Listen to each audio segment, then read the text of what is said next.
Hello friends, आंनि मोनसे गोदान भिडिअ नोंथांमोन गासैखौबो बरायहरबाय। लोगोफोर, जानो हागौ नोंथांमोना थाम्बनेलखौ नायनानै एसेब्लाबो बुजिखाबाय आं मानि सायाव आपडेट लाबोदों।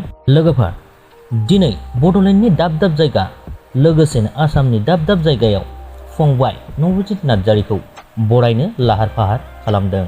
गिबियावनो दं लोगोफोर, गाहायै क'क्राझार जिल्लानि इनड'र स्टेडियाम KDSA, बेवहाय बरायनायजों लोगोसे मान बावगोन। बानजायगिरि मिरु दुलाराय बर' फरायसा आफादजों लोगोसे क'क्राझार जिल्ला एबसुनि गेजेरजों फुंनि 9:30 रिंगायाव बरायगोन आरो मान बावगोन। बिनि उनाव बिथांमोना 10 रिंगायाव न' फारसे फैफिनगोन।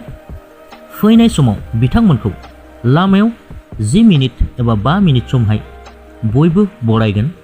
नैथियाव बरायगोन काजलगावआव 11:30 बेवहाय बिथांमोना 10 मिनिट सम बरायगोन। थामथियाव 12 रिंगायाव बरायगोन बिजनी गेरुकाबारियाव 10 मिनिट सम बरायगोन। ब्रैथियाव दं 12:40 हावली। बेनिफ्राय बाथियाव दं बरमायाव बरायगोन 1:30 10 मिनिट सम बरायगोन। दथियाव दं लोगोफोर गणेश मन्दिर नलबारियाव 2 रिंगायाव 5 मिनिट सम बरायगोन। स्निथियाव दं रङियायाव 2:20 5 मिनिट सम बरायगोन। लोगोसेनो बेनि उनाव 8थियाव दं 2:50 तामुलपुराव बरायगोन 10 मिनिट सम। बेनि उनाव 9थियाव दं डिमाकुसियाव 4 रिंगायाव बरायगोन। बेनि उनाव 10थियाव दं 4:45 उदालगुरियाव। बेनि उनाव रौतायावबो 5:15 बरायगोन। बेनि उनाव मोनाबिलिनि 6 रिंगायाव ढेकियाजुलियाव बरायगोन।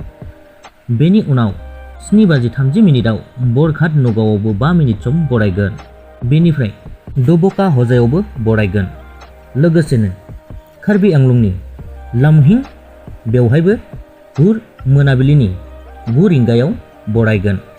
बेनिफ्राय बिथांमोना न'सिम थांगोन। लोगोफोर, नोंथांमोना सोरबाफोर बरायनो गोसो दंब्ला होखानाय सम बादियै जायगा जायगा बरायफैनो हागोन।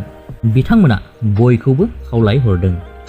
लोगोफोर, बेजों लोगोसे बे भिडिअनि आपडेटआ बेखिनियानोमोन। भिडिअखौ मोजां मोनदोंब्ला लाइक खालामदो, लोगोसे चेनेलखौबो साबस्क्राइब खालामनानै लादो। गोजोन्थों।